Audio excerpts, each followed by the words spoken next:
Hey everyone, welcome to the podcast. I'm your host Jake. I'm here with Josh once again. Today we're drinking a tea that many of you may have heard of, but maybe have not had the authentic and highest level version of. It is a pre-chiming Shihu Dragonwell or Longjing. So I'm just gonna give the pot a rinse. Josh, how are you doing over there? I'm doing pretty good. Good, okay. Have you had this one yet? I'm not sure. Is this the one that was a spring fed? So the fields are fed by a spring? Yeah, it is. It is. Or certain parts of it are anyway. So let's just see the leaves, and I'll get into it here. Ooh. Oh, I mean, you can see like little tea fuzz coming off in the air.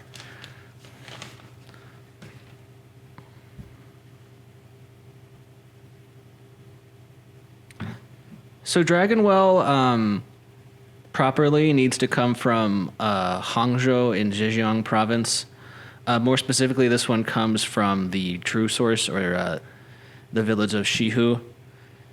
You see a lot of tea on the market that calls itself Dragonwell, and there's some legitimacy to that. It's not that it's bad tea, but real Dragonwell, like, you know, certain kinds of wine, does have to come from a certain part of China, and that's what we have here is the real Shihu village Dragonwell, which is the source of the original plants. I'm just gonna smell these leaves here, see what kind of aromas we're getting.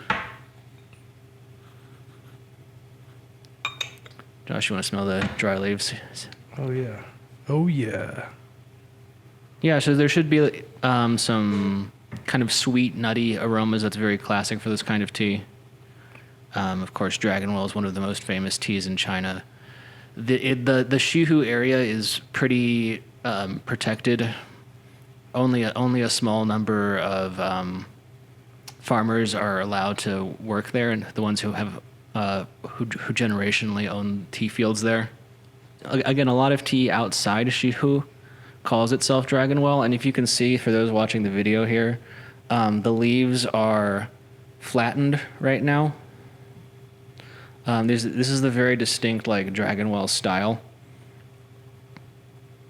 and what gets it this way is that for the kill green, the leaves are wok fired. So let's fire this up a little, then I'll keep talking about what makes this tea special. Any questions so far, Josh? I think the flatness of the leaves is what's extremely distinct. Mm-hmm. And then it does have a sweet, kind of nutty, almost earthy, but not earthy, but it's just a got little this, earthy. Yeah, it's just got this sweet undertone to the dry leaves. Yeah, so I'm not gonna use full boiling water on this. I took the kettle off before it was at a rolling boil. It was just kind of bubbling, so it should be in the 185 to 195 range by my estimation. Wow. Of course, we're not going to rinse this one. Wow, the sweetness just comes out of even the like the wet leaf. Mm-hmm. Oh yeah. Oh. Wow. Oh baby. What temperature do you think? 180, 185, something below 190? So for a Gaiwan, yeah, this is you don't necessarily need a Gaiwan to brew this kind of tea. If you do, I think that's a pretty good temperature range, 185, 195. If you're brewing in a teapot, I would go a little cooler. Just for the prolonged exposure, you don't want to burn the leaves. The more traditional method would be to put them in a glass until the leaves sink in the glass, and then filter that. I really like the note on the lower temperature here. I think when I first started steeping this one, and I've probably drinking about five cups of this, five Gaiwan steeps, I was definitely starting way too hot, just way too hot. Whereas like as soon as that temperature drops, a lot of flavor comes out. You preserve. Well, let's talk about the notes we're getting, right? Like it's like there's like a melon aftertaste or something like this, earthy for sure, and it has that almost quintessential green tea flavor notes in there, but it goes way deeper. I feel like it's a lot cleaner than like most green teas that Americans are drinking, are not from the highest grade crop. Whereas this is definitely, I almost feel like I can taste the spring. Yeah, well, this is real Dragonwell. I'm very struck by the sweetness, honestly. It's very, very sweet. Like, and it is like a nutty kind of sweetness. Like the sweet note in walnuts, but like very elevated from that. If you could like distill walnut sweetness, that's kind of the primary note. And of course there's grassy flavors, vegetal flavors, a little fruit, I think. Yeah, melon is a big one. So circling back to what I was saying earlier about what makes Dragonwell. Usually the Longjing, the Dragonwell style, is the long flat leaves, and that's done by wok firing. So within the process of green tea making, there is a process where the kill green, which is basically stopping the oxidation of the leaves, right? Exactly. And so it's basically taken from the fields. Then after it's taken from the fields, how much drying is done before you would get to the wok firing? Yeah, so there's different stages to the processing. Yeah, like you said, it's picked and it has to be dried. That removes some of the moisture content from the leaves. And then there's actually two different wok firings for this tea. There's a primary firing, which shapes the leaves, and then there's a secondary one, which locks in more of the sweetness and aromas to it. The first one, the first firing is these days mostly machine done. Traditionally, it was wok done,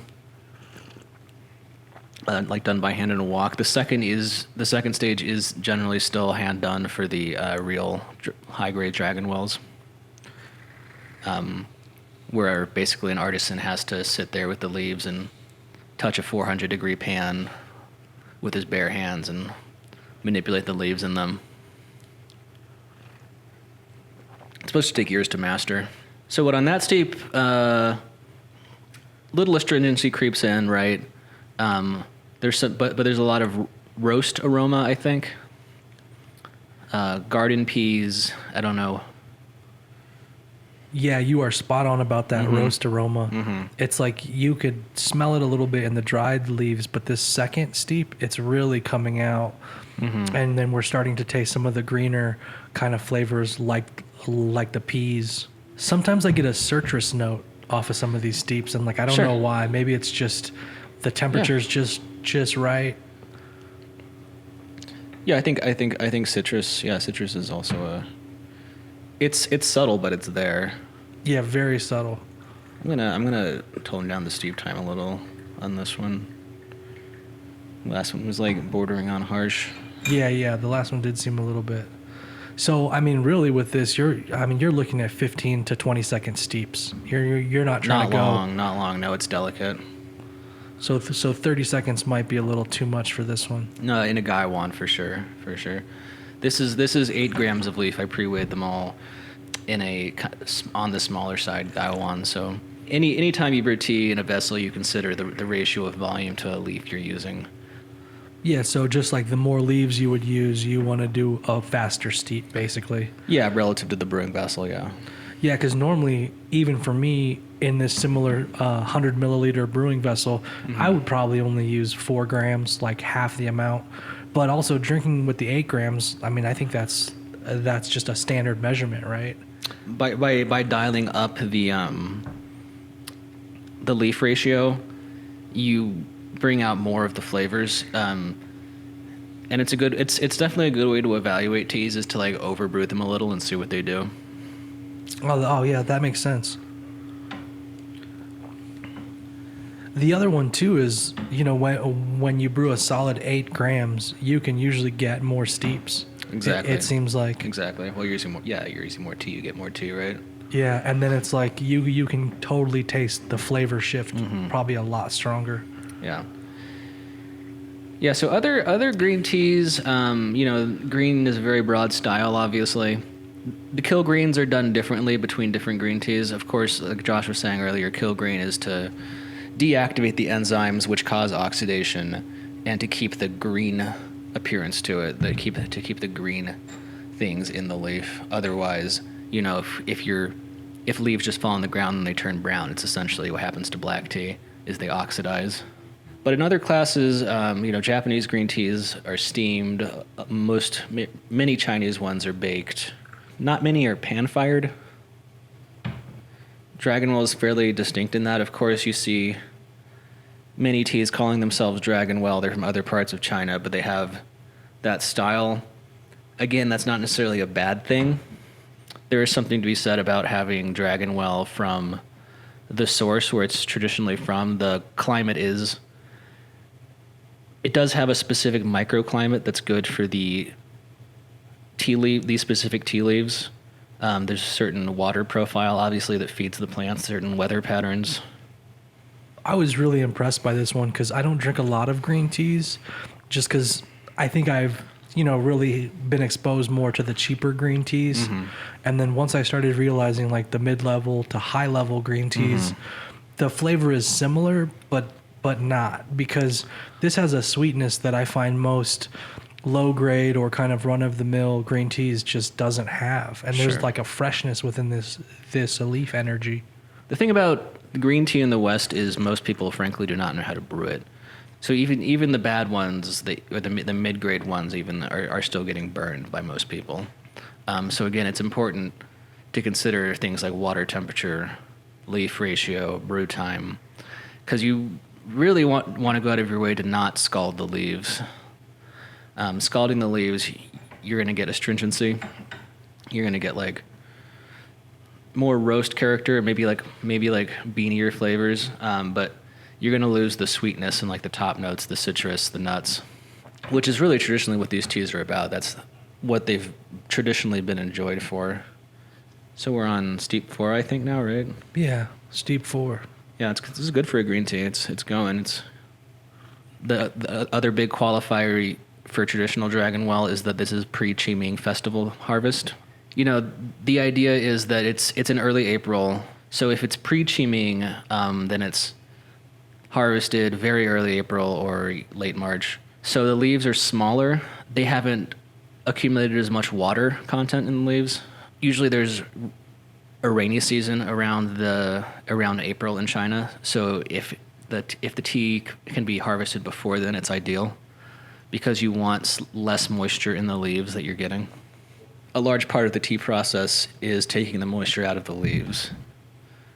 That's why the drying, the firing, these all contribute to that. They all take out moisture. And of course, that's so that we can put moisture back in when we're doing this. That's the whole thing with tea brewing.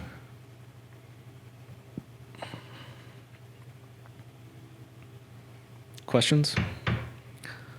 No, I mean, I just keep thinking about the name Dragonwell, and I just imagine it. I'm just curious where that came from. If like the leaves resemble dragons or something. No, there's like a particular well or body of water in the Shihu area. That's the Dragonwell. From what I understand, it's like the water in the well is slightly heavier. Again, what I was saying about like water profiles that feed the leaves, like this all makes a difference. But when rain falls on that well, it creates kind of these rippling surface patterns that apparently resemble like the Chinese style of dragon, like a serpent or something. Nice. So then it's basically called Dragonwell because of the water source. Yeah. And then how the water interacts with the feeding of the tea, and that makes sense. Yeah. So it's terroir specific. Obviously, we've used the word terroir here before. That's like the taste of a place. Again, I don't want to imply that Dragonwell from outside of Shihu is universally bad. But this is. But just that just that the Shihu Dragonwell is special. It's where it's from. It's like in its it's in its own native environment. It's in its place of power, if you will. And I think most drinkers, if the tea doesn't say that it is from that area, then it's probably not from the area. No, it's not. Whereas most Dragonwell green tea drinkers probably wouldn't know. Yeah. And then if you do read the back of your Dragonwell packaging or find out the sourcing, then they will clearly note that it's from this region. Yeah. And the region's pronounced Shihu? Shihu, Xihu. Nice. Yeah. Shihu. Yeah, any Dragonwell that is from Shihu and is pre-Qiming will say that, because that brings up the value, of course. So this is about the 5th steep, do you think, or 6th? I think we're on 5. 5. It's tasting good still. Yeah, it's still going strong, and the leaves are still kind of growing. Mm-hmm. At this point, I probably want to up the steep time a little again, just because we've extracted a lot already. So if people are listening and watching right now, how would you compare this tea for them to say, well, if you drink green tea, then you would probably like this tea? Or, how would you put this tea in a place for anybody who's thinking about, going down the Dragonwell, so to speak? Good one. So this is a bit of a connoisseur's tea. I would not jump straight into this one.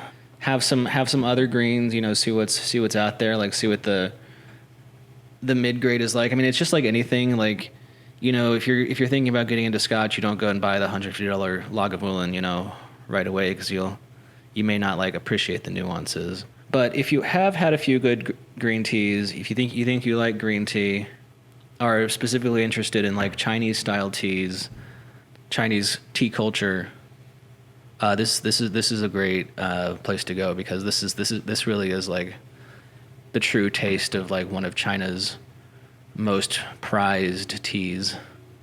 Like this is, kind of where it's at. Like this is the top of the green tea universe. This is kind of it.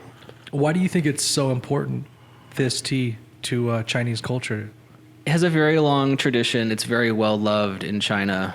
It has a very classic profile. I think it's just the things about like sense memories for people. Maybe like some people get that from like coffee grounds. Maybe people get it from like cheap beer. Maybe some people get it from like a cigar smoke. But it's like the taste of a place, the taste of a time. I think we all have like things like that we can identify with. And if you're trying to like, plug yourself into like someone else's, that's like cool. Like, it's. What do you think the energy for this tea is? I find that it's like a good morning tea, or even a daytime tea. I just find the energy to be fresh, maybe because. Yeah. But it's fresh, I think, and it's. I don't know. That's how I would describe it. Not too overpowering. Yeah, I would say like gentle, but like also uplifting. Yeah. I think this one has a good amount of L-theanine. That's how it feels to me anyway. That's pretty common for green teas. Yeah, of course, L-theanine, if people don't know, is the kind of calming agent in teas. Like, so there's caffeine that gives you like the rush, and that's in coffee too. But tea has like additional things that like give you like relaxation and calm. That's why, for me, like, I got into tea when I was like in school and like studying, and I felt like it was like great for like being able to focus, because I would get a good amount of energy, but also a good amount of I'd be able to like relax in one place for a little while. How long do you think people could steep this tea for? I don't know. I think we're finding out right now. I'm surprised it's still as good as it is. Yeah. So we're going to keep steeping this tea. Does a Trident Tea have a lot of this on the online store, or where can people find this? And yeah, you can find this one for the time being online at tridentcafe.com/teas. Just if you're not buying from us, again, like, just be aware of what you're looking for and where they're sourcing. If you're looking for authentic Dragonwell, this is a very good place to find it. Like, not that no one else has it, but if you're like looking for the quote authentic experience, I highly recommend this. And of course, we have a wide selection of other green teas from other areas of China and other countries. The green tea section on the Trident Tea store is really nice. There's a lot of good varieties there, from the Japanese green teas to the Chinese to some nice Taiwanese green teas. And there's even more. So, all right, everyone. Well, we're going to keep steeping this and see what happens, but thank you for joining us. Again, I'm Jake here with Josh. Hey. Sorry, guys. I didn't mean to ruin Jake's outro. Good drinking, everyone. See everyone next time.